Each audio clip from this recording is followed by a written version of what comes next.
Hello? Hello? Hey, what's up? Hey, not much. How you doing?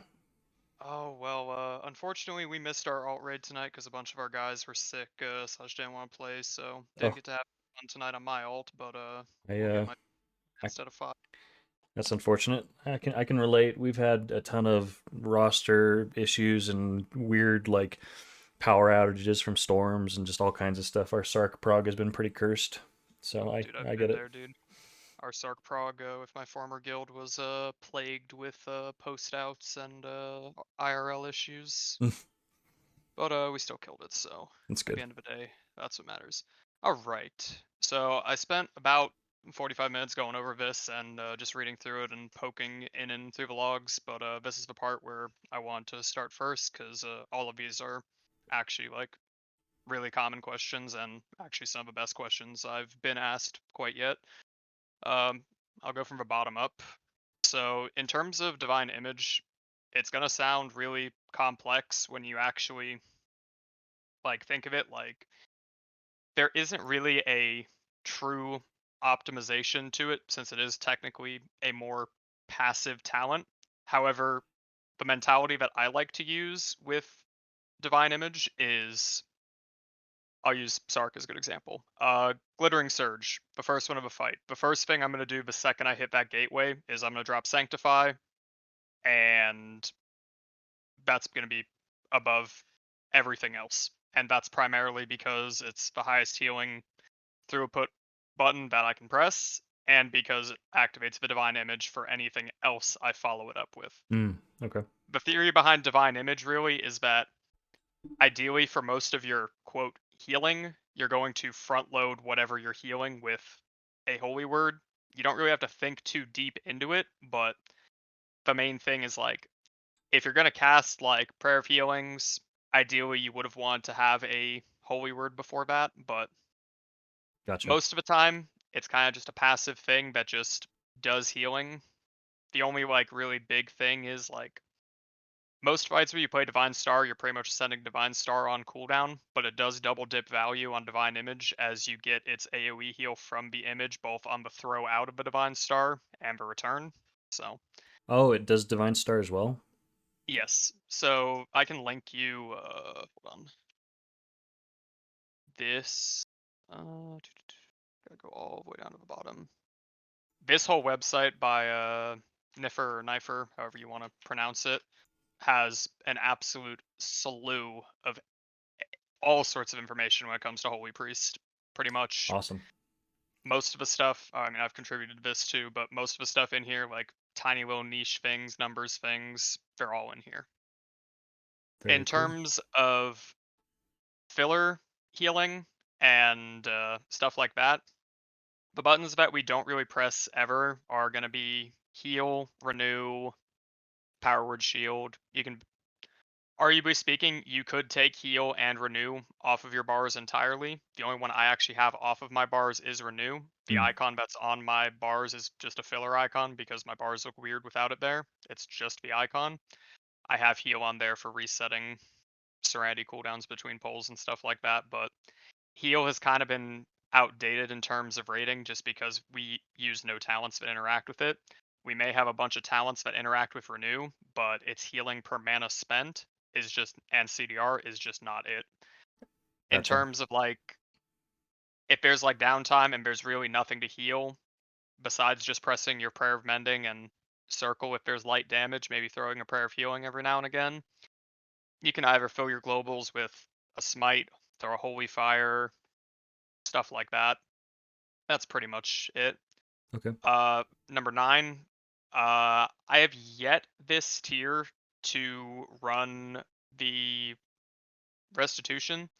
Last tier, there was a very, very minor niche to running it on Broodkeeper for helping the tanks soak or well, quote, solo soak, where you could just soak one as a Holy Priest and then res. But typically, the only time you're playing restitution is for some form of like very cheesy technique to do, like solo soaking something that the raid would have to otherwise soak, stuff like that. It's stuff that really doesn't come into play all too often.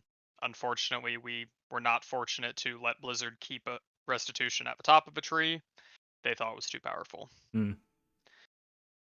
For Epiphany, um, the big thing with Epiphany is it encourages some light spacing of your holy words, but at the same time, mostly you're not casting like holy words back to back. Like, there's not really that many use cases in a progression raid where you're gonna do like sanctify, sanctify, and then throw serenity.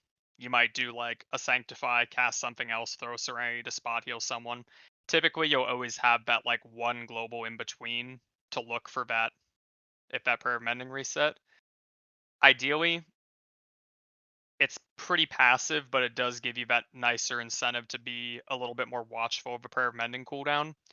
In terms of chastise, though, it is used basically for the sole purpose of Epiphany in this build, as well as the fact that it gives you a divine image when you cast it. So you can kind of weave chastise most of the time just on cooldown, especially on Sark, since pretty much the entire fight outside of like the first 20-30 seconds of P2, there's no damage going out. Hmm.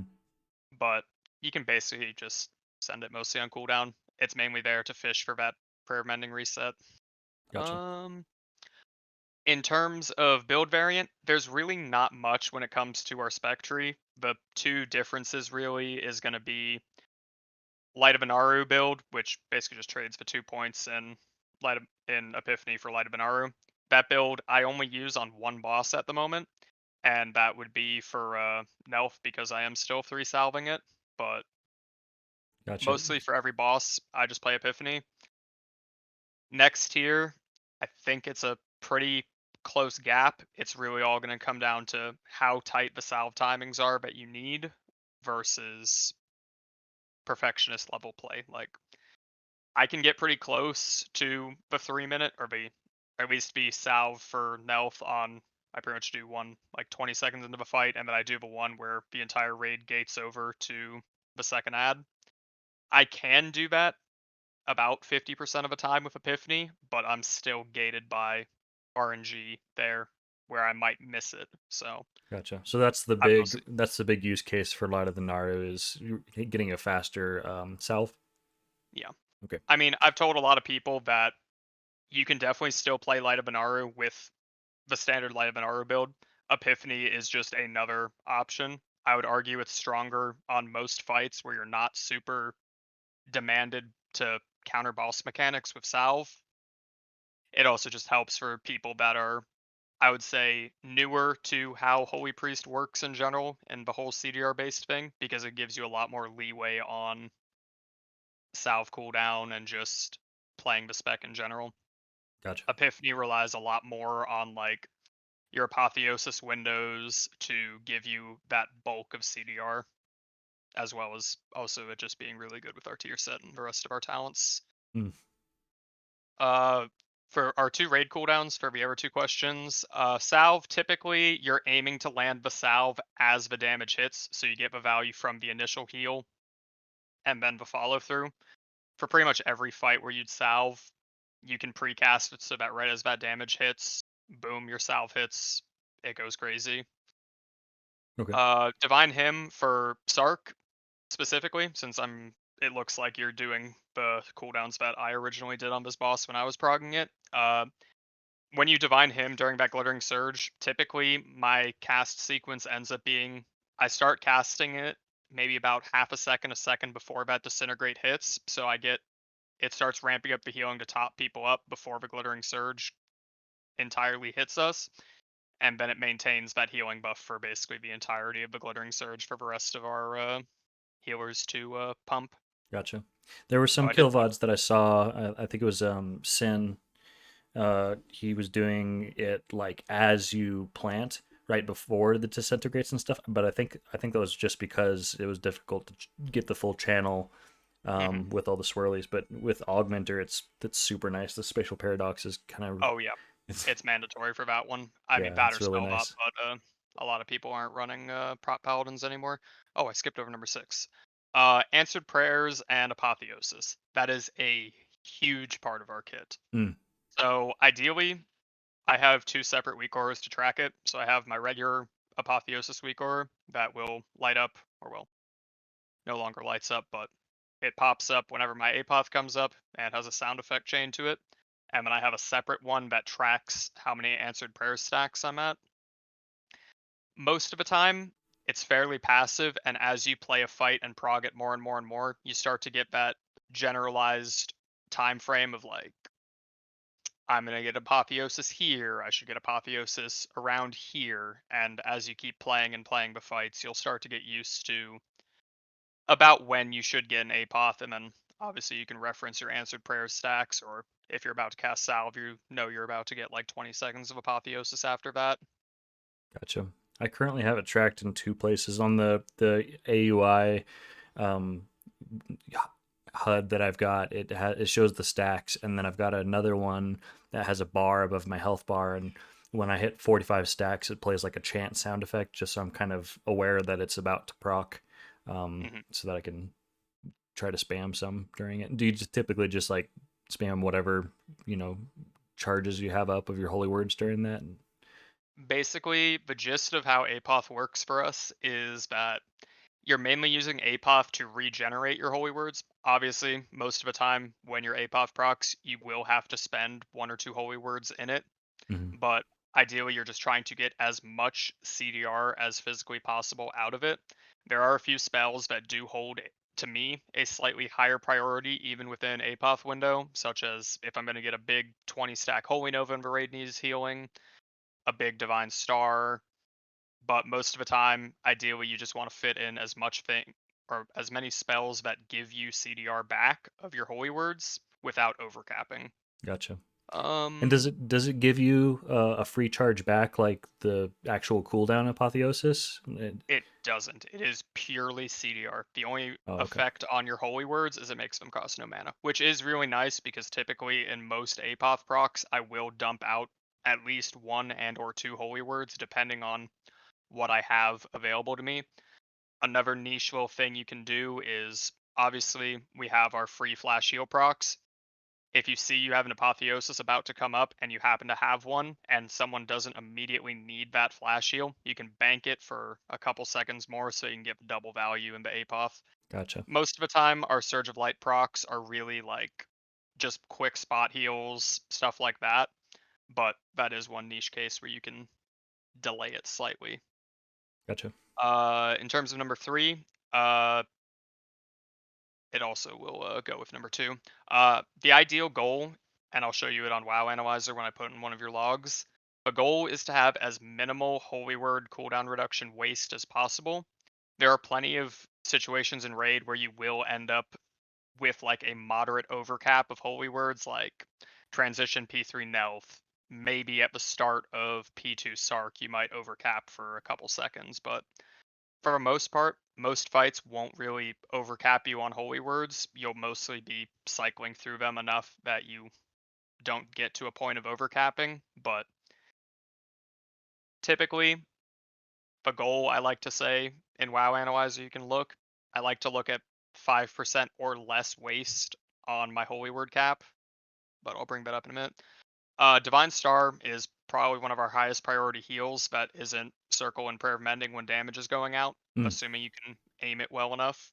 But on a fight like Sarkareth, you can honest to God throw that on cooldown as long as your aim is pretty good, which I'm assuming you guys have pulled this boss a pretty decent amount, so getting yeah. able to aim it from range to melee or the inverse, it becomes second nature, but you're basically throwing it pretty much on cooldown on that boss. Circle of Healing as well as Palm on that boss, you can pretty much throw on cooldown. Even at the start of P2, when there's not really a lot of damage going out, you're mostly just regenerating mana. You can abuse the haste buff you get downstairs since it lowers your Prayer of Mending and Circle cooldown, and Oh, you can get all of your Holy Words charged back up really quick, as well as in between those casts, just throwing Smites and Holy Fires and Chastise just to try to fish for more Epiphany resets. And then gotcha. the big one. This is my favorite question to answer. Why are my Prayer of Healing casts lower than everyone else? So the first thing is I will look at this. Before renew casts can be completely removed, I'm assuming those were mostly just panic movement kind of stuff. nothing too big. It's also I have I use dual macros on my 1, 2, 3, and 4. So it's a if I'm not mousing over a target, it'll use the offensive spell, and then if I am mousing over a target, it does a heal. And so my renew is paired up with Shadowward Pain. yeah, pain. So sometimes if Yeah. my mouse is over an ally on the ground or something, I haven't right clicked to control my camera, it throws one out. Mhm. Yeah, you could I mean, honestly, there isn't really a use case for renew really at all outside of very like memey builds. Like even in Mythic Plus, the only time I catch myself pressing renew is if I'm actually just bored and I'm running between packs. I will occasionally throw it for fun. The Power Word Shield cast you can honestly remove as well. There's not really anything on Sarkareth that realistically will one shot you. The niche use for Power Word Shield for us on ourselves or other people would be my best example was last tier on Razageth when we were undergeared and getting to the boss. The bomb drops in P1. I actually did not have enough health to live with Fade and Desperate Prayer, Oh, so I had to Power Word Shield myself or I would die. But gotcha. Those pretty are much, those are from I have it macroed with my fade. So anytime I mm, fade, it also casts powered shield on myself, and it just is an yeah, extra bit of value. So I don't think I'm actually pushing that intentionally by itself. yeah. Typically, for most, honestly, something that really pads up my cast per minute on a lot of fights is just the fact I use Fade so often. I swear to God, on Sarkriff, I'm pressing that button like every 20 seconds because I'm always, well, I wouldn't say always in danger, but especially in P1. Yeah.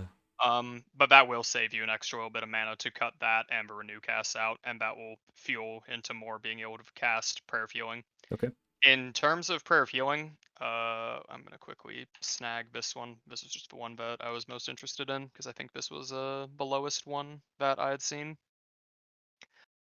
Obviously, this isn't a full kill, so some of these are pretty subjective, but off the top, from what I can see, you do need to press Prayer of Mending more, and Circle, and Star. Typically, a good ratio of Prayer of Mending on WoW Analyzer is around I like to say the 75 to 80 range. The higher the better, obviously. Okay. Typically, you will never hit the full 100 just due to how we play. Circle, for someone that's just coming back, I'd aim in the 65 to 70 ratio. It's really effective healing, as well as it feeding into the rest of our CDR kit. So Divine are Star, there are sorry are there you just send that on cooldown? You're not intentionally saving it for like I know that I'm gonna need to spam some prayer of healings. Like you just kind of send it, and then when it lines up, then you prayer of healing. Uh, there's a very tight duality to that. So obviously, you don't want to be casting Prayer of Healing without the buff, but on a fight like Sarkareth, typically, especially the entirety of P1, you can pretty much slam it on cooldown. Obviously, you can delay it a second or two here and there to line up better, and that's where the practice effect of this comes in. hmm, Prayer of Mending is just throw on cooldown pretty much regardless. It's pretty much our highest healing per cast that we have besides Star and Holy Nova at max stacks, but Circle basically unlocks our kit to cast our filler spell, but at the same time, you'll start to get used to on Sarkareth, like, okay, I have to delay it like a second or two here, like 1 second here, but most of the time, you'll mostly be pressing it on cooldown. But gotcha. it just comes with practice. Divine Star, we already talked about that. You can pretty much just send that on cooldown, assuming you're throwing it in the right direction. That's But honestly one most that of the time, I've been sleeping on. You're saying that it's one of our highest heals, and I definitely have not been thinking of it that way. Like Divine Star in my mind is just for damage in Mythic Plus. Like I haven't really thought of it as a heal. I just throw it out for some extra mastery value or something like that. But oh, I will um, wake you up to a whole world of healing when it comes to so basically what it comes down to is here, let me pull mine real quick. Our kill this week was like Omega scuffed, but we still played it I still played it pretty decently outside of my death in P3 to the black hole. But as you can see, it typically sits around in the top 5, 6 healing for me, Hmm. but what really kicks it up is the fact that it does a lot of healing. Oh wow. Yeah. Yeah, that's It's definitely raw not on my HPS. radar. It is now though. That's the big thing because most of the time what it's doing is obviously its actual healing on cast isn't particularly insane. The big benefit is that it has square root scaling, so it technically doesn't have a actual target cap. It just has reduced healing beyond X targets. Mm. So ideally, you can hit most of the time on Sark. You can probably hit close to the entire raid with it on every single throw out, throw back with a bit of practice. But typically, you're always facing melee at all points during the boss, except when you're moving for bombs. And P3 is a little weird, but that's a whole different beast. But So in it my also does mastery as well, so there's in that. in my experience, we Divine Star was more the Mythic Plus choice, and then Halo was our raid choice. Is Divine Star mainly? Is it just better if the raid is stacked, and then you default Yep, to Halo if everybody's spread out? pretty much. Okay. So if you want to break it down across all fights, Kazara, honestly, at this point, you can actually go pretty much either way. It really just depends on player skill and how much you're willing to try to aim Divine Star. Hmm. I've played both talents on pretty much every boss at this point. Fights like Rashok, fights like Magmarax, Nelth, Sark, fights where the raid group is primarily like tightly clumped together, where you can get good value of throwing the Divine Star through pretty much the entire raid on every single cast. It really starts to shine as it synergizes especially well with Divine Image. It also synergizes really well with fights that just have a heavy amount of consistent damage across the entire thing. Halo shines with burst healing. Think Z-Skarn Blast Wave, Amalgamation when he does the Soak AoE and then the pop after that. Mm. Kazara when she does wings. Halo is they're honestly both really competitive with each other. Just Divine Star pulls a very high amount ahead when you can consistently hit beyond its target limit. Typically, I guess is And the the proper word Divine for that. Image, Divine Star, is that fired from you or is that fired from the Naru? Do you have to pay attention to the Naru's position? No, not at all. Okay. So all it does is proc this right here, which is Dazzling Lights, the thing that got super heavily nerfed at the end of Vault of the Incarnates because a couple of us flew a little too close to the sun with the power of Holy Priest at the end of Vault, so they uh, cut it in half. rip. That's the big thing because the circle procs this, prayer of healing procs this. You can read it all in the Mechanical Priest, but Okay. Dazzling Lights is like the big kicker from Divine Image, and Divine Star just procs it twice, so it's really good. And Nice. Banaru will do all the work for you, so you don't really have to pay too close attention to it. Okay. Um, Holy Nova casts, or well, here I can actually look in our stats here. So obviously, our WoW analyzer isn't technically up to date. However, it does still have good information to use from it. The big things I like to look at on the stats page is this area right here. So this is what I was talking about earlier with wasted holy word reduction. This looks really good to me off the top Hmm. because it over the entirety of this fight you only wasted a very small fraction of your holy word CDR. So already an A plus there. Sweet.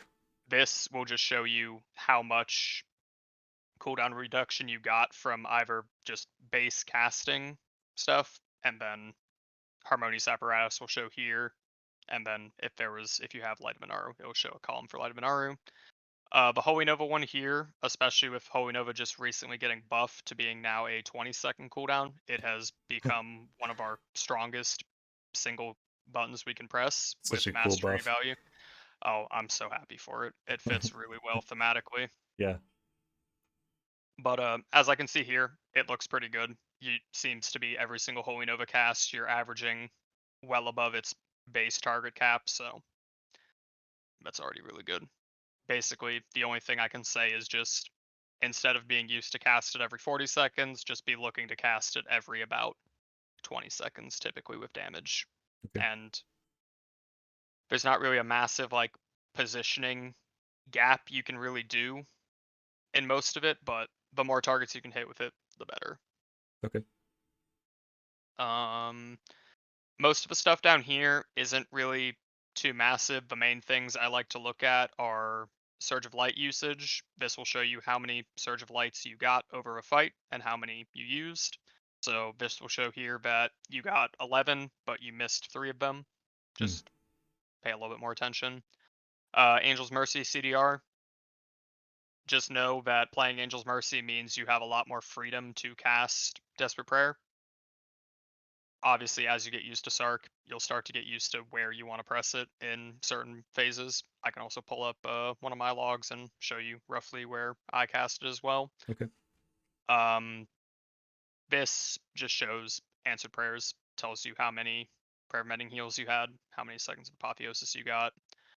The other big one is going to be, well, I like this one, but most people are used to already pressing Fade on cooldown. This is the big one right here, Prayer Circle. So, ideal world, obviously, now that you're getting a better explanation of how our kit works, you'll have more prayer of healing casts, but for the 9 casts you have, this looks pretty good. Big goal, we don't want to cast too many prayer of healings without the prayer circle buff. Obviously, there's niche cases where you need one more cast to reset a holy word for the next damage event. You're in apotheosis and your circle buff dropped off. Stuff like that. But that is the big kicker. So now I want to break this down phase by phase, how this looks. So I'm assuming you salve on breath 1 and then you him, or well, the first breath clear and then you him this one. Yes, Okay. Basically, the sequence, do you clear on the one that you salve on, or I do you clear do. on the first And one? our raid is really bad about getting second and third stacks. So what I was doing is I was timing salve to immediately hit as soon as the damage hit, and then I was mass dispelling right after. But I've been delaying my mass dispel just a little bit because what was happening is I was dispelling, and then people were getting a second tick, and there was nothing to dispel it. So Mm-hmm. So I actually do something a little bit different on this fight. It's something that I thought of mainly because I was having issues with dying at that point, mm, other reasons, but the thing I do, I don't actually stand in the breath myself at all to clear on that. I clear on the first breath, and then our Shadow Priest will grip me to the range stack. So the literal first breath of the fight, I'll stand in it, get 1 tick, clear my debuff, I'll get gripped to range, bait the bombs, and then I will run super far left in the front by melee ahead of a boss so that I won't be targeted by the breath and I won't be in the breath at all. And then I will time it so that my salve hits as roughly around when the damage event hits first and everyone clears. And then typically immediately after that is mass dispel and then just continue healing. Actually, it's gotcha. mass dispel and then holy nova because I don't want to sit on that too long. But Yeah, the in way terms of your raid taking extra stacks, it's a learning curve thing, honestly. Even my raid has issues with sometimes people taking second stacks after BMD, but gotcha. it's a comfort thing there. But ideally, you don't have to clear like I do. It's just how I do it. If you're comfortable with timing your salve to hit as the breath hits and then being able to step out so you don't get more dots, then dispel, perfectly fine. Okay. Um, Pretty much following that, you're kind of just sending all of your instant casts as much as you can. Maybe you can weave in a prayer of healing if you get lucky on fire spawns, but you're mostly using instant casts at that point, and you can probably get 1 or 2 prayer of healing casts out before the bombs start dropping, give or take. But a lot of P1 of Sark is just mostly just instant casts. As you can see, I forget how to go. My P1 basically is I obviously do the reverse cooldowns of you. Excuse me, I would like you half screen. There we go. I tried doing that, but with how we have our other cooldowns and stuff, we would be overlapping salve with ascendance and our rest of shaman uh, cranks, and so we were having some overhealing problems and stuff. So I went back to doing salve on the breath. Mhm. So basically, our cast breakdown is what I want to look at first and see our differences. What am I casting more than you, and what are you casting in comparison? Right now, off the top, mainly it's just this might just be purely Epiphany RNG, but your palm casts look pretty much perfect in P1 outside of the slight gap here, which I'm 99% certain that's the gap where you're Oh, hold divine on. hemming. I think I'm seeing something weird. You're hovering over a blank spot on the screen. Of course. Okay. Yep. My screen is. I guess I can't half screen it and share on Discord. That's annoying. Oh, Ugh. Okay. I guess I'll just use it this way. I'll just tab between the two of them. okay. Hold on. Let's pull this together with this. Um, you So you might be able to if you do the screen share option rather than sharing the application. That might let you do it. yeah, let me try. Let's see. There we go. Let's see if I can half screen Hey. this now. Oh, bless up. Normally it's auto set to share my screen, but I guess I must have clicked the wrong one when I did this. Alright, let's see if my PC will do this. Basically, honestly, it looks very comparable between the two of us.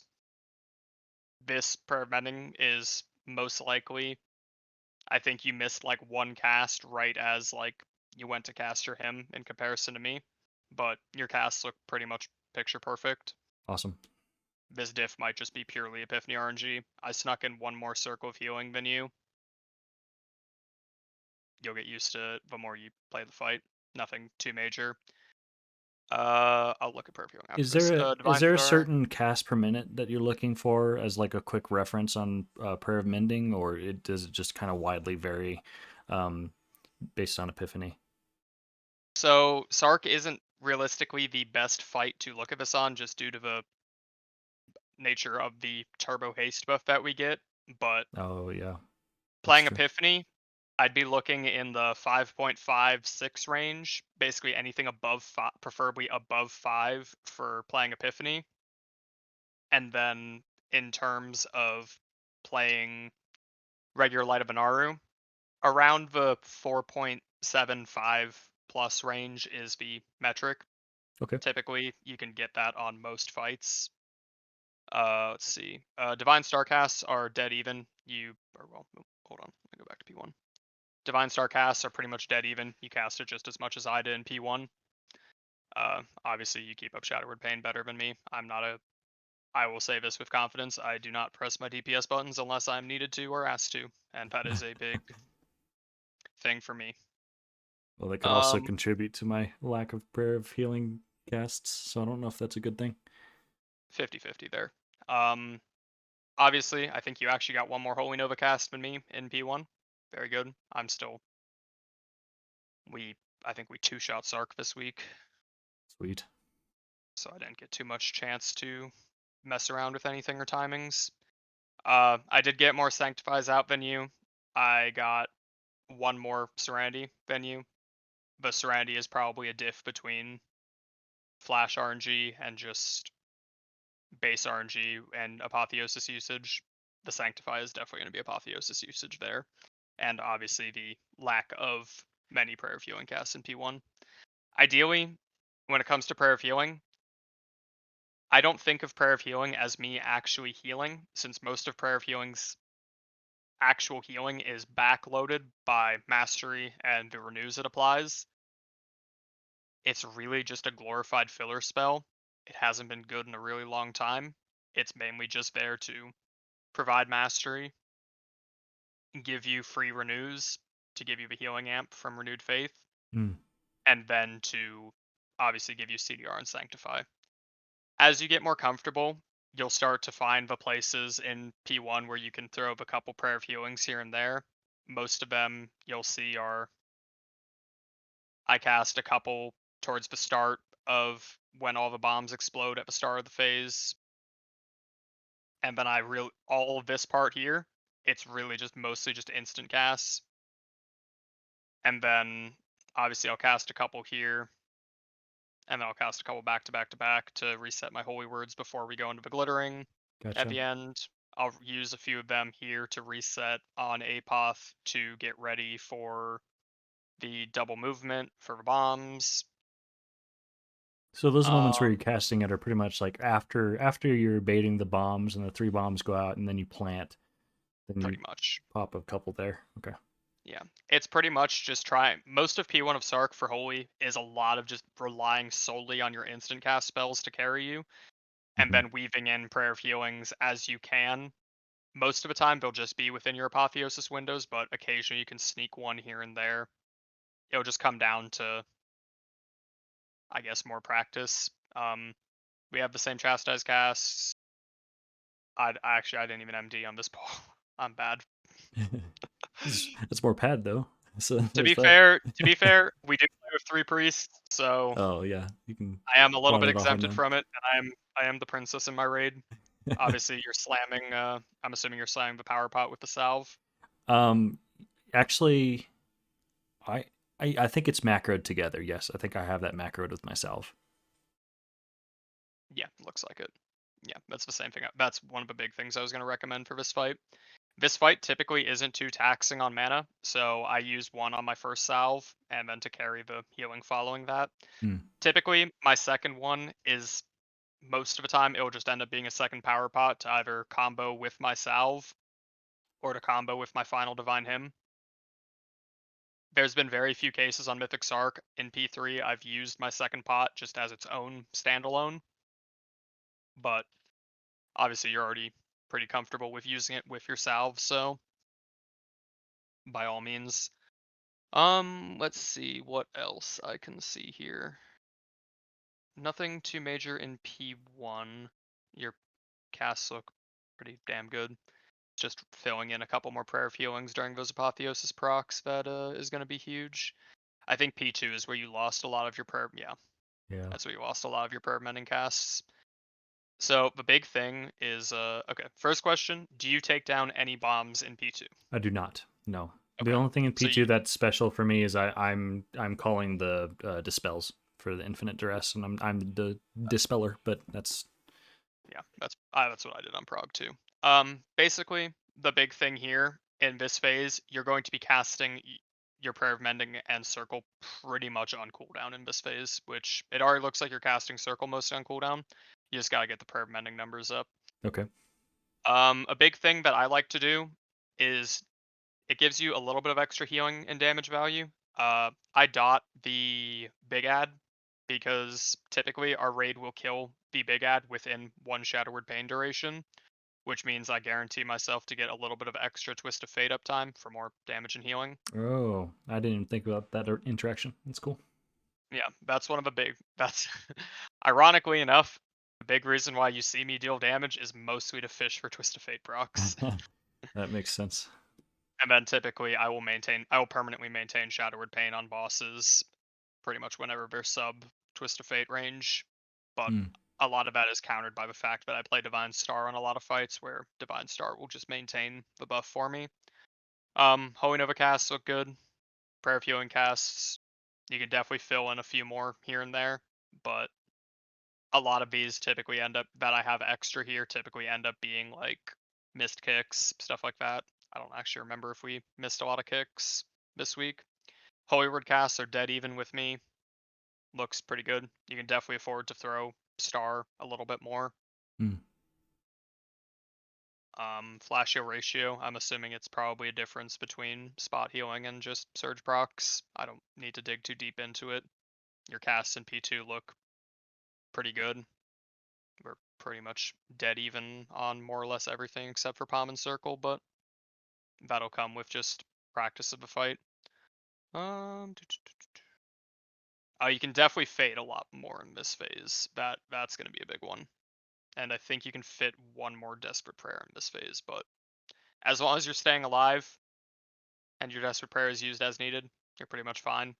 Okay. Fade, you can definitely afford to press a little bit more luxuriously. Fa- It's Fade is on the GCD, right? off GCD. Oh, okay. Well, then that would be incentive for me to take it off my macro. Mhm. Because right now it's Yeah, macroed with shield. So yeah. um, That'll um give you that GCD back. okay, cool. I don't know how much P3 is in this. Let's see. That is about okay. That's about 2 minutes. I can definitely work with that. I don't know how many people were alive though, so I don't know if that's going to affect It's anything. still something to look at least because I can compare up until you go to 553. I'll just take it all the way to 6. Should be a pretty decent comparison. Yeah. Basically, a lot of P3 Sark is learning the dance of P3. Hmm. It's it's rough because there's really not a lot of times where you can truly stand and plant when it feels scary, but you're basically the entirety of the phase you'll be throwing prayer mending and circle virtually on cooldown, star on cooldown. You basically fill in prayer of healings as you need to get your sanctifies back for pretty much all of the damage events. I'm fading literally anything that does a decent amount of damage to me in this phase. You'll throw Holy Nova basically whenever you hit 20 stacks and people are taking damage. You can kind of hold it here and there for things like the Black Hole Soak, when he flies up and shatters the pillar damage, when you gate across with the the gate across with the black hole after the double dispel, stuff like that. Okay. But a lot of this phase is going to feel very, very stressful progging it as a holy priest because you're going to feel very, very immobile during some of the scarier parts of it. But fortunately, a lot of our kit is just instant cast. So, And so, but for example, let's say a damage event like one of the hides, and I'm not assigned to do divine hymn or whatever. Um, mhm, so my understanding now is, I'm about to do a bunch of healing. I prioritize, spreading out my holy words and all my instant casts. Making sure that prayer mending, circle, divine star are being used on cooldown, and I'm aiming my divine star and stuff. And then when I have nothing else to do from that list, that's when I'm prayer of healing, correct? Or does pretty much. okay? I just want to make sure that it's not, during Yeah. those windows, prayer of healing should be spammed like, four casts in a row Oh at the cost no, of the. there's Okay. there's very few scenarios where you'll see me chain cast a bunch of prayer healings. I think here I can actually pull that. No, palm prayer. Let's see. Mostly it's for me. I don't think there's many times where I will cast more than like 2 or 3 in a row. Okay. Typically, typically one or two here and there is enough for me to get that CDR back that I need to get that next sanctify. The triple ones typically are during like I get apotheosis, my group is entirely bleeding out, and I just need to chain cast to get another sanctify back to top people up. Mm, It really just becomes a whole game of like you have to fit in enough prayer of healings on top of your usual like circle casts and stuff like that to have your sanctifies up for the damage events. That's the real ebb and flow of the spec is that your I guess an easy way to put it is since you did play warlock and one of my best friends is a warlock and he rambles to me all the time about warlock.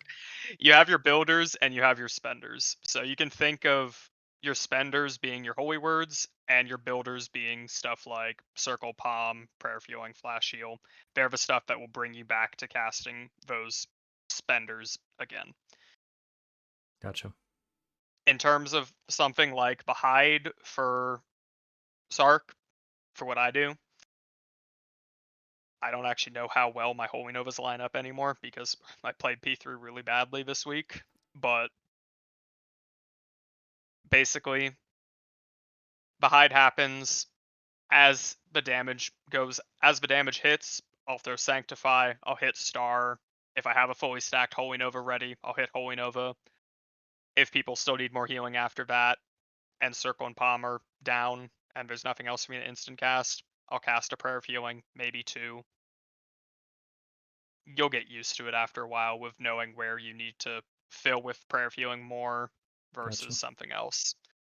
And Okay. then obviously, in times of like no damage, think the transition from P2 to P3 Neltharion. Typically, people get I think it's a solid like 15-20 seconds of not really any damage happening besides him smacking the tanks, maybe. Right. Those are the times where I'll still throw Palm and Circle if I need to regenerate my Holy Words, as long as I will still have that circle available for when the damage actually goes out. I'll just throw Palm and Circle pretty much on cooldown for the CDR, and I'll sit there and smite and Holy Fire my heart out because I want more Chastise resets to try to fish for Epiphany procs. Oh, gotcha. Stark P2 start is another good one where you can put in a little bit of damage and help a little bit with the health percentage of the boss. So you just mentioned fishing for epiphany resets with chastise. Assuming that there's no damage coming out and you're trying to get out more palms like that, would smite spamming and chastise Oh, kind of be the priority way to do that? definitely, Okay, cool. definitely. As long as you're not delaying throwing Prayer of Mending and it's not gonna hinder you, like you're not gonna be global locked when you actually need to heal. I'll sit there and smite. I'll throw a couple smites here and there. I'll throw a Holy Fire. I'll refresh my Shadow Word Pain. It really just comes down to how you want to play.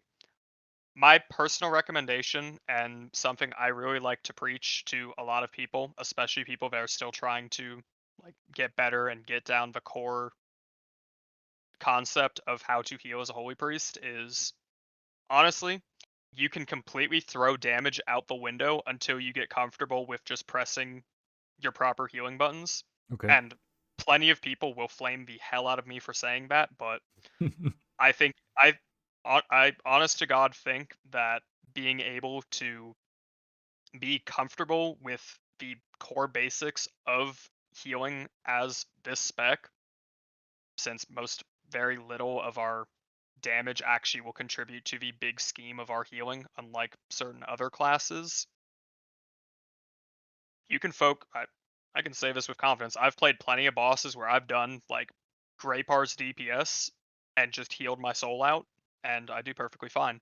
Yeah. Especially But with the rate that, my team is clearing content. We're not, the healer damage is not going to be the difference between the kill or not, most no. likely. But my best way to say this is, if you still feel uncomfortable with like just purely like doing the core healing as a holy priest, you can probably omit your damage buttons outside of pretty much chastise Mm, until you get more comfortable with the flow of it.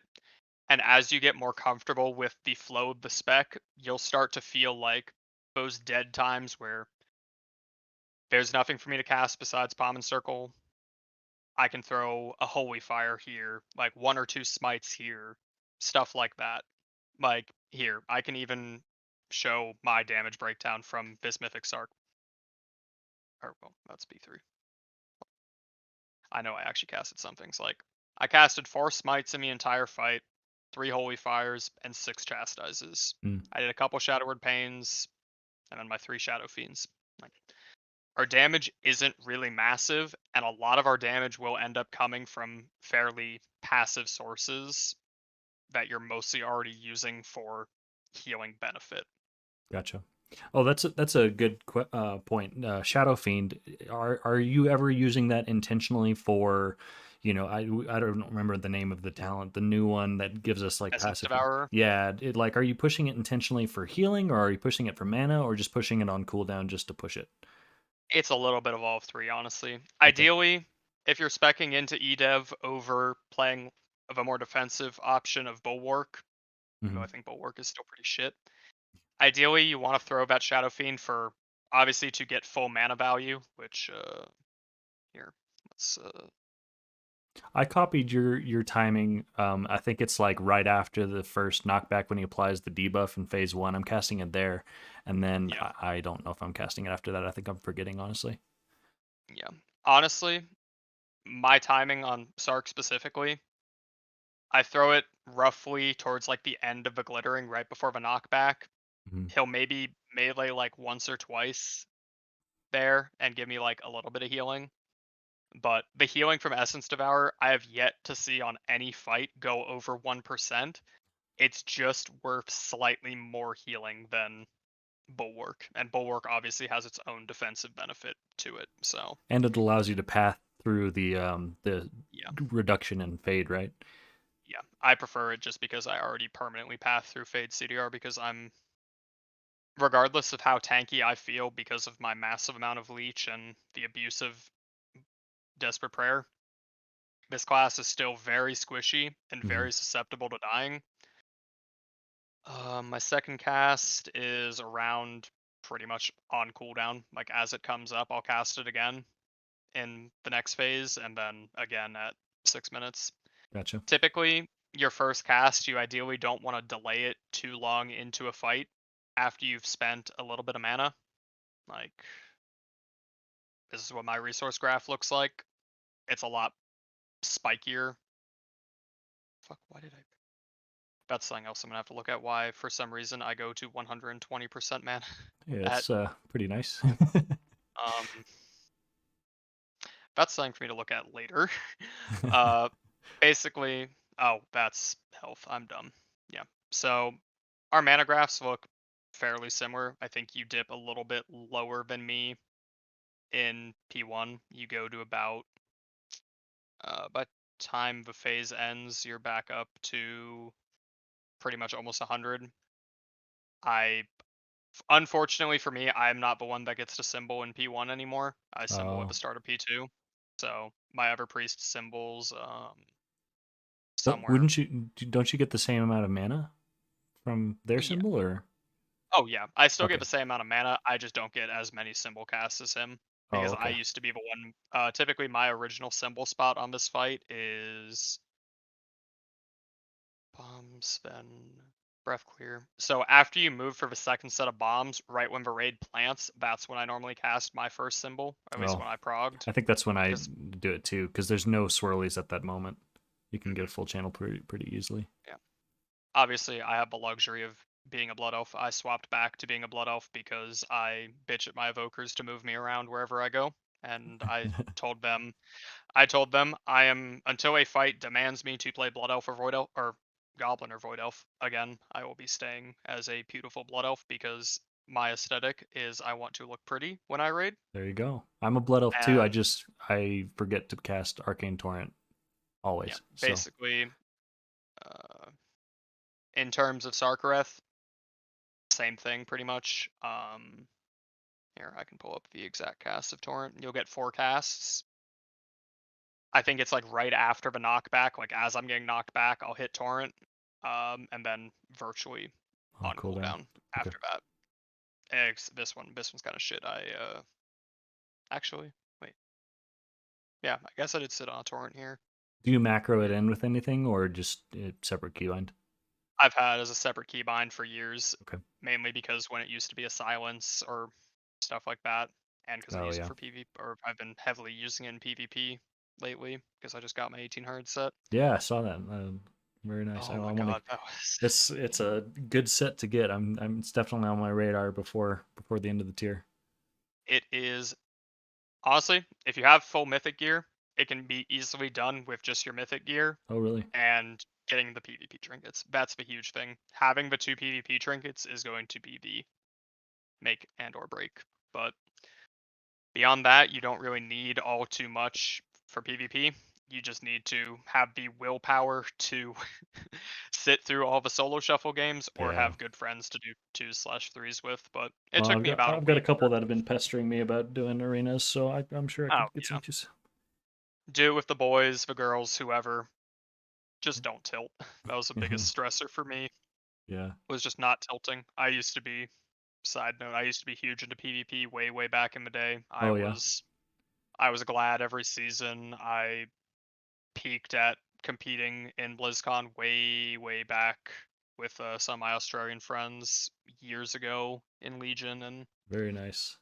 oh, ever I think the last time I properly PvP'd was BFA. I missed the first 2 seasons of Shadowlands and then didn't PvP the last two. But Gotcha. I've gotten 1800 a couple times when I liked the sets. I did it like season one Shadowlands and the very end of BFA, and I think there's one other time that I'm forgetting, but I've only did it a couple times. yeah. In terms of gear wise, I'm just gonna take a quick peek here because that's one other thing. I I was know using the mastery gems. I kind of swapped crit. I blindly copied you on that. Um, So honestly, you can definitely go either way. The literal sole purpose I do this way is entirely because of Lariat. Because I don't want, or well, for the longest time, I didn't want to proc crit, and then still, I much prefer to proc my mastery, and that was the one thing I was going to follow up with. I do see you don't have Lariat yet. Do yeah. you have a spark available to you? I actually just used it on I think the boots. That's still a good choice. These boots will last you literally the entire tier. That would be the thing I would look at next, honestly, in terms of gear progression.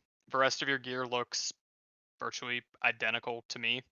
You're obviously using a good, not the best off piece, but it's a very good stat I piece. got That's that in 447. vault this Yeah, week. yeah, that's definitely a good choice. Ideal world, you would drop gloves since the chest does have crit on it already, but Oh, okay. this is nothing to scoff at. It's really just because prior to this gear being led up to 447, this was the lowest item level tier piece Mm, since you could catalyze 450 pants from Sarkareth, and these just have the least desirable stats. But the biggest bang for your buck as next craft, I would personally say, considering you're pretty much, I think you're one off full sockets, I would look to craft your Lariat next okay. And I and would drop just, the healing darts on the belt. I think I have that yeah, on my belt. wherever they are, wherever the darts are, you can just embellish them off. Okay. Darts were a great pickup for the start of the tier, mainly one because they were bugged, and two because there was no other embellishment you could get as a first craft, since you were crafting weapon at the start of the season. That was the big thing, as well as you transitioning from season to season with you going basically from most likely full sockets down to bare minimum, unless you were really lucky. But that would be what I'd look to craft next. Your gear Gotcha. beyond that looks pretty much exactly how I would have most of my gear. You've got the VP neck, crafted belt, crafted boots. You've got the bracers from Amalg. Is it You've worth got Scalebane continuing to from farm Titanic. for the Black Dragon scale, or is Essence better? Honestly, if you have access to just them on heroic, Essence is gonna win every day of the week. Okay. They're they used to be really close when the math was incorrect. I do still think scale is still a very strong trinket. I am just a very big proponent of what would be considered a stat stick trinket. Mm, Something that's just purely passive and I don't have to worry about a proc or on use or stuff like that. And Ominous does that perfectly. You can just send it on either A, whatever your raid needs to fill a buff, or my personal preference is mine always sits on crit. that's where mine is right now. Yeah. Let's see. The Other than that, your gear looks immaculate. Your stat distribution is actually, I'm pretty sure it's almost identical to mine, except you might have slightly more mastery than me, which I'm not I actually was sure. I was really confused because you had so much more crit than me, but it's Uh, because of the crit file, and yep, we're not allowing our team to use it unless they have the perfectly talents for respect. it and whatever. Yeah. Yeah, perfectly respectable. Yeah, I mean, the only reason why my crit's so high is solely because of that. I have more haste than you because of Sark staff. Ah. I'm pretty sure that's literally the difference. I have Sark staff and this 447 belt that was from a Malg that had leech, Oh, nice. and then obviously just a slight higher item level gear in certain slots. But pretty much your gear looks pretty much picture perfect for going. Well, your gear looks pretty much picture perfect for going against Sark in a prog environment. Awesome. The only thing assuming you guys don't kill it within the next by the time you get your next spark, your gear looks perfectly fine. I drop the words. Based on our rate, I don't think that we will. So I'll, especially if I get a poor vault and I get, and, pick up a spark, half a spark next week in vault, I'll plan to make that my next craft. Oh yeah. Meanwhile, there's me who's sitting on 20, or what is it at? 6, 12. I have 24 tokens in my priest bags right Oh now. my gosh. I am full sockets in my shadow set. I am full sockets in my holy set. I And I envy have your no ability to re-clear. We've been extending yeah. for a very long time. I mean, I extended all of my proc. I got one mythic vault before I killed Sark, Oh my gosh. and all I got was 447. No, I didn't even get a mythic piece from it. I think I took a tier chest and I took tier gloves from my mythic plus row that week. And the first item I got from a real vault was actually the Sark staff. Oh dang, that's really nice. Yeah, and then since then I have yet to hit anything good in vault. At the same time, though, I am missing two items that would be upgrades that are just natural drops, and that would be the 450 pants and then a mythic Rashok. Oh, gotcha. Yeah, that's pretty much all I have left in terms of gear. I have to roll 450 leech shoulders. My helmet would have to have leech on it for it to be better. Chest need leech. Belt is already bis unless I manage to pull Yeah, the you're all VP belt with leech and us or with leech. Sark technically Nelf boots or the spirit boots would be better on certain fights, but we haven't seen Nelf boots drop ever. I've never seen them evolve. hmm. I'm pretty sure I'm just sticking to these until the end of time. I bought these from the auction house, so these are permabis unless I get the Amalg ones, which is basically just trading some verse for some mastery. Crafted piece. Um, need either the ring, this same ring, but 447 leech, or I need a leech version of the Nelf ring. And we've seen one Nelf ring, and half of our raid still wants it. I What's your finally, leech percent with all that? I mean, you're all tertiaried uh, up. 14 or 15% now, I think, Wow. give or take. Yeah, Yeah, that's big. yeah, especially on a fight like this. Yeah, Oh yeah, my leech keeps me alive. that's sweet. And ironically, that is actually one of our. It sounds really cringe to say this, but leech is one of our best defensive stats as well because it just keeps us alive Right. from all of our quote pad healing that we do. That makes sense. You got any last minute questions before I run off? Um, no, man, this has been awesome. Thank you so much for taking the time to meet with me, and Oh, it's of been very course. helpful. Of course, if you ever want to meet again, feel free to schedule something else. And if you have any other like small questions, little things here and there, feel free to DM me anytime. Typically, I'm pretty responsive on Discord, assuming I'm not asleep. But considering it looks like you're also the same, Yeah, I'm a bit of a night owl as well. you're either a night owl and you're not from Europe, so I'm not coaching at 8 in the morning. Oh, yikes. Yeah. Yeah. I did have one more question. I recorded this for my own reference. Usually I like to listen back to like 3 or 4 times just so I can Oh, absorb extra. Um, by all means, do you it's do perfectly you fine with me. do you mind if I'm a teacher in real life, and so I understand the concept of selling knowledge and stuff. So if you want me to keep it just for my own reference, then that's fine. But do you mind if I post it to my YouTube? I'm fine either way. Oh man, I don't mind at all. I mean, it's good information regardless, and if you want to share it to your friends, by all means. I'm not a stickler for like I don't have any private information. There's not really any secret tricks I'm hiding away from the general public. I answer questions in Discord. I do coaching. It's my side thing and a small passion of mine. Right And the on. more people that can be exposed to my knowledge, it helps me get more coaching. It helps me better the community that I'm part of. By all means, dude. All right, awesome. I appreciate it. Oh, of course. And shoot me a link to that video when it drops. I would love to watch it back. For sure. I will. All right. All right. I'll talk to you later, boss. Thanks. Have a good one. You as well. Bye.